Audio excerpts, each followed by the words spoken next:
Greetings, everybody. Thank you for having us.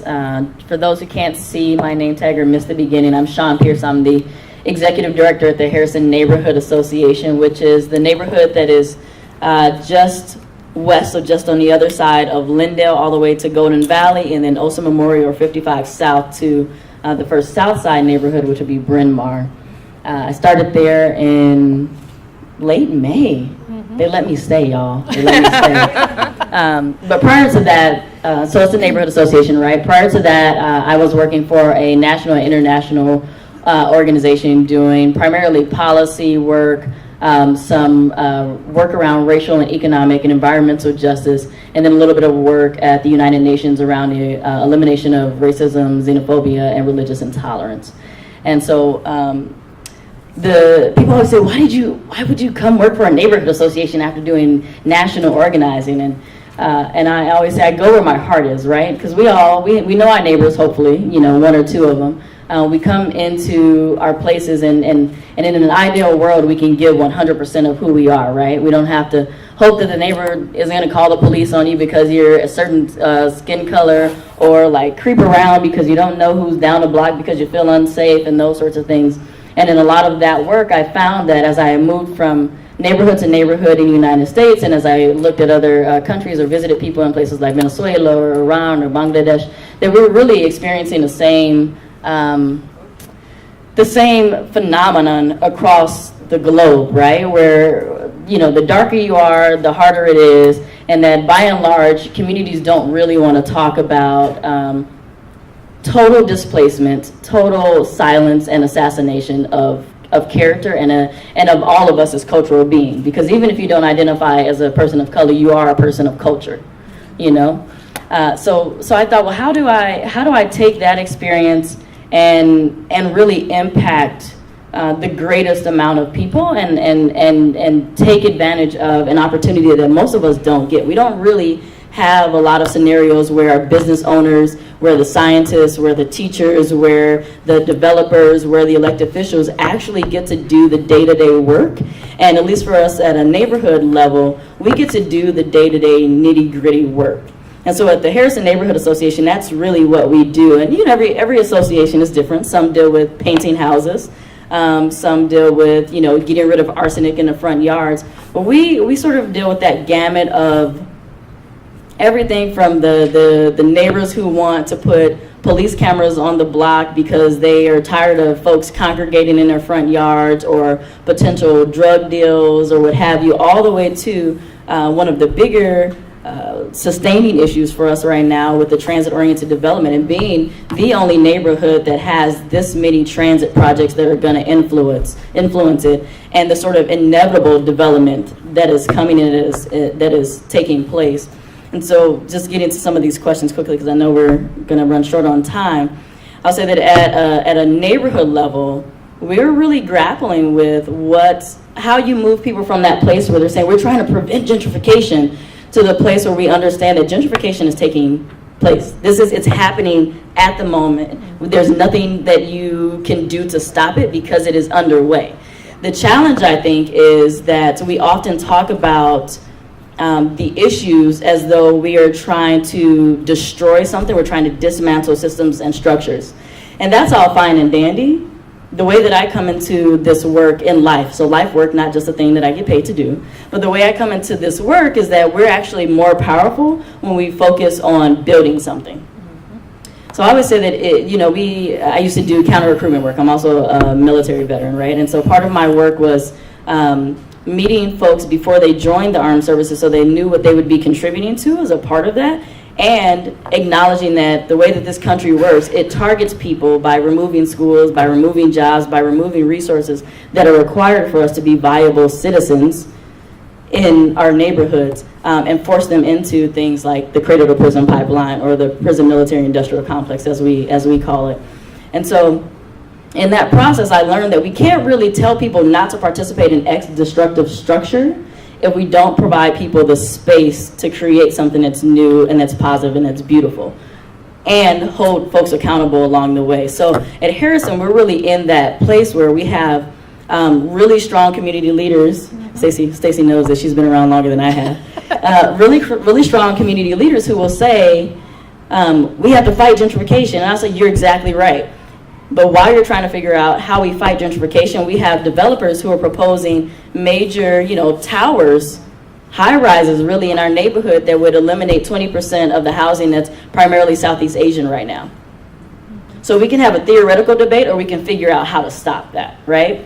And folks are saying, well, we don't want our taxes to go up. That's great, but we want amenities, right? We want to have, a pharmacy in our neighborhood. We want to have a place to send the kids to school. We want to have real streets that people can drive down. We want to have street lights and bike paths and all of those sorts of things. And there's a way that we have to pay for it.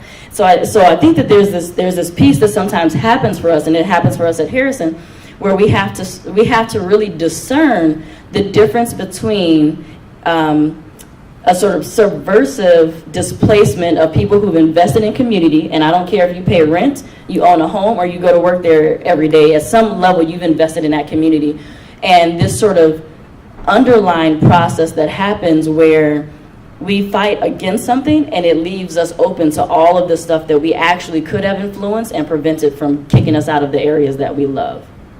So to give you some really specific examples of what we're doing, and this has been a long process, I think. We have a board at Harrison that actually represents our community. So we don't have, there are a lot of organizations around the Twin Cities that have, city council members and mayors and everybody else on our board. That's not our board. Our board is made up primarily of people who live in the neighborhood. We have some at-large folks who are a part of the churches or the businesses who serve on our board. But that way, when I come to the board as the executive director and I say, hey, this is the issue that's going on. This is what our staff, along with our committees, along with our partners, recommend taking action on. And they take a vote. I can realistically say that we actually had representation from our neighborhood when we made that decision as an organization. So then there's the other piece of it, right? So you have your boards and your commissions, and then there's the staff leadership, right? So it's the responsibility of the board to make sure that they bring in the right executive directors of the right staff, so that so that we're congruent, right? We can't have leadership at an organizational level that's going to undermine the work that the community is doing at a board level.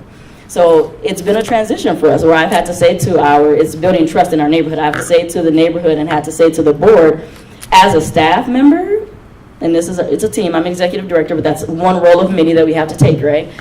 I'm committed to making sure that our staff carries out the roles that are defined by our board. As long as they don't, undermine my personal principles, and in which case they do, I will resign. Yeah. Even when I disagree, it's my responsibility to make sure that we're fulfilling the mission of the organization and that we're following the leadership of the board. Because the other thing that happens, and this has happened for district councils in St. Paul and for neighborhood associations, is you get a staff and a board that are not united, and it makes it very easy for developers to come in, and that is how gentrification takes place. That's how you get towers, and you don't get amenities. You get high-density housing that's $1,400 a month, plus utilities that people can't afford, and you lose that $600 and $700 housing option, right? You lose the buses. You lose your green space. So we've been working on that, figuring out how we can maintain an efficient structure that continues to represent the community, while acknowledging that we have to shift how we use our political clout, right?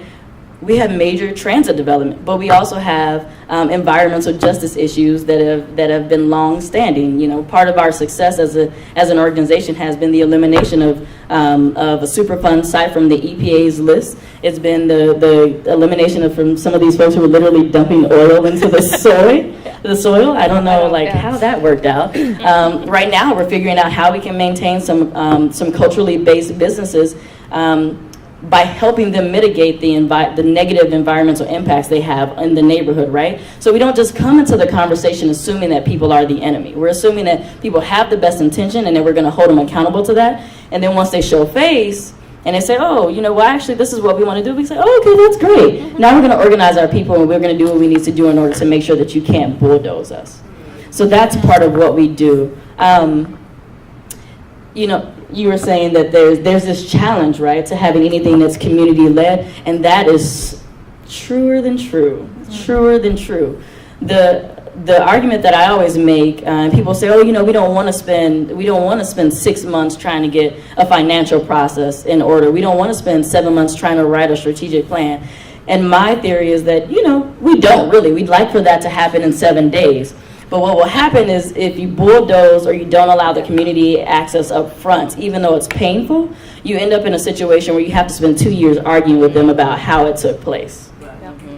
And you spend 3 years trying to figure out how it is, ex-developer, ex-partner came in and put that thing up and how you can get rid of it. And you look up and you realize all the zoning policy has changed. And now you don't have any funding because, over that period of time, if you have an organization that is staffed, you spent $100,000, $200,000, $300, now $500,000, when you could have spent the time up front, which might have been the equivalent of $70,000 and would have saved you a lot of heartache. So that's how we go about that process at Harrison. Things do take quite a bit of time, and we just really we hang in there. And that is equity, right? People say, oh, well, that just means we have to have people of color, and we need to have new immigrants, and we need to have X, Y. No, you don't. I always argue that like your boards, your commissions need to have people who have skill, and need to have people who have passion, so that you can develop their skill. Do you see what I mean? Yeah. You don't want to just put someone in there, oh, they've been a treasurer for 15 years and they're great at it. There's a lot that's changed in 15 years, y'all. You know what I mean? Oh, they're an amazing organizer. They're going to know how to... Do you need an organizer or do you need a strategist? And what happens when you have someone who feels like those are gravely different, right? So the equity piece of this, which is the foundation of how we do our work, is really understanding that it does take a lot of time. And for me, it also means that we hold our board and our staff accountable.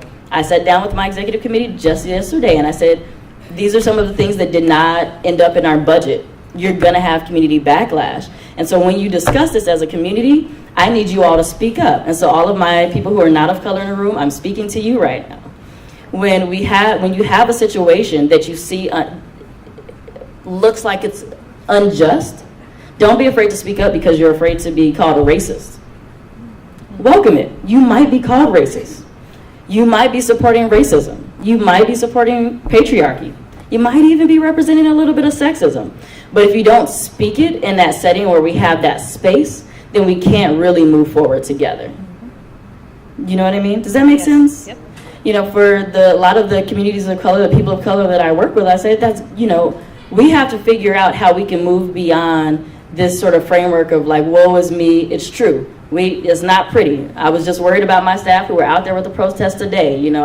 I've dealt with all of that. I'm from Chicago. I know what it's like to have your cousins, your friends, people you've grown up with gone, because our lives are not always valued systemically, right?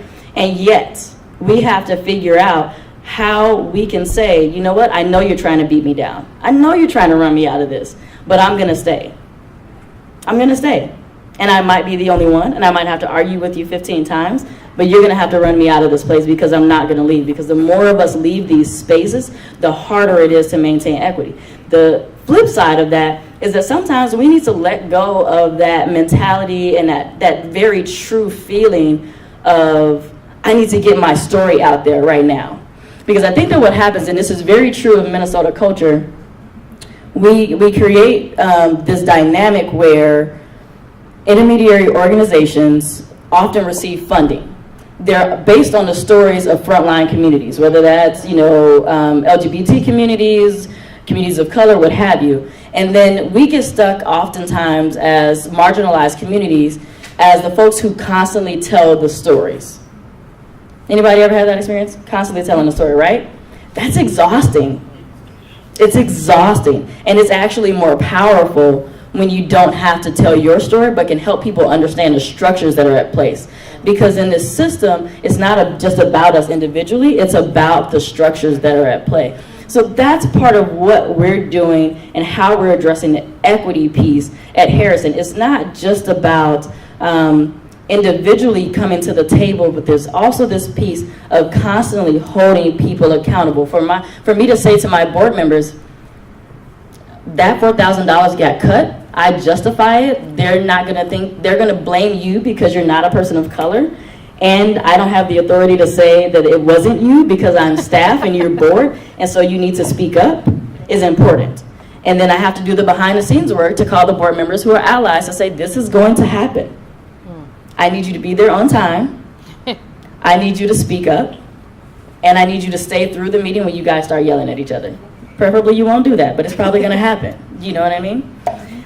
Some of the more specific examples that we have around the tangible work. So that's what I would call the cultural work, right? The heart work. And I always say you can push any policy you want, but if your heart's not in it, if you're not willing to live for it, you're probably not going to be that successful. Like, you'll have a little milestone, but then you'll decide, oh, it's 3 years. I've been working on this policy for 3 years. I'm tired of it. I'm going to go get my job that has good benefits.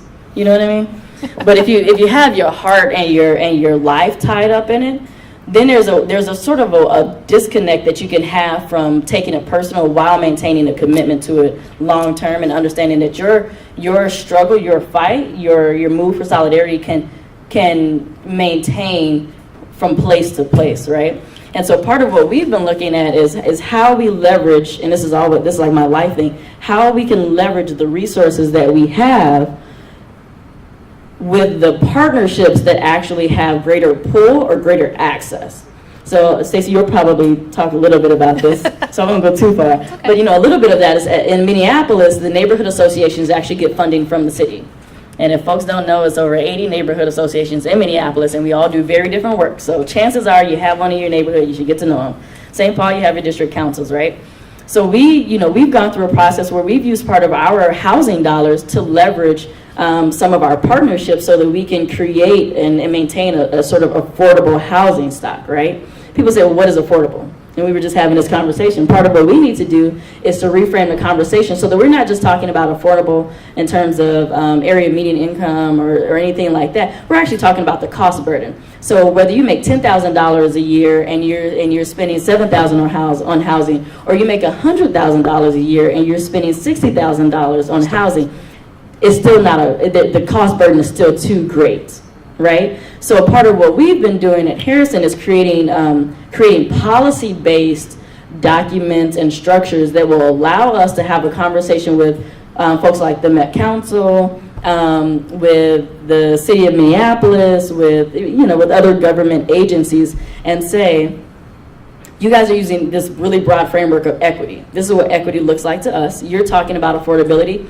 We're not even going to talk about affordability. If you're going to come into Harrison neighborhood and you're going to propose development, we need to know that you're going to offer first right of refusal to everyone who would be displaced by your development at their current housing rates or lower. You could do lower. That probably won't happen, but you could do lower. And then it needs to be maintained long term. And then to go a step beyond that, we need to make sure that when you're developing, you're looking at some of the burdens, like developing in an area that has toxic soil, right? In Harrison, you have buildings, most of the apartment buildings, they do not have air conditioning. So if you're digging up that land, yeah, it's great, right? We're fighting for these new light rails. We're fighting for the bus rapid transit. But what happens when you do that in an area that experiences high respiratory disease? Where we've been struggling to really address that over, 10, 15 years now? At least, yeah. At least. So we've created this document called the Twin Cities Equitable Development Principles and Scorecard, and with other partners, plenty of people in St. Paul and Minneapolis. And what we've been doing is meeting with the Metro Transit, with the Met Council, with the City of Minneapolis, with the Mayor's Office, both Minneapolis and St. Paul, and saying to them, we know that at a neighborhood level we have an impact, but regionally we can have a greater impact. And really pushing them to adopt this so that we have a policy shift where at a neighborhood level, you don't have to do that same fight. We don't have to worry like, oh, did I say something that was actually, counterproductive for Frogtown? Yeah. You don't have to worry about that because we're trying to create a system where we're all speaking the same language. And that in and of itself is powerful because we don't want to keep ending up in these situations where we come to a meeting, they spend 45 minutes with us, we think they've heard us, and they left and they're like, check, we had that community meeting, now we can call that consent. The other piece that we've been doing is really hiring staff. Our board, because it's made up of neighborhoods, we've gone through a process where our board was in the process of hiring an executive director, and it was a very interesting interview process. I won't talk about that. but it was neighborhood based, you know, and that was powerful. It was very important. Even as the executive director now, I go back to that interview and I go back to the partners and the folks who were at that table, and I say, you know, this has clearly been an issue for the last 5 years. What are we going to do to resolve it, right? So when you think about equity, you think about tangible change, hiring is a part of that. It's okay to hire the person that does not have the greatest amount of experience if you have the capacity to invest in them so that they can be successful. Mm-hmm. It's best to do that. It's also important if you're a person who has 20, 30 years of experience, you've been doing it, especially if you're not of color and you're worried about the status of the organization, it's also important for you to step out of the running for some of those positions and let them have a pool of candidates that reflect the neighborhood or the company that you would be applying for. That's an important step for equity. It's a consistent challenge, but that's where we're going. So my time's up because I talk a lot, y'all.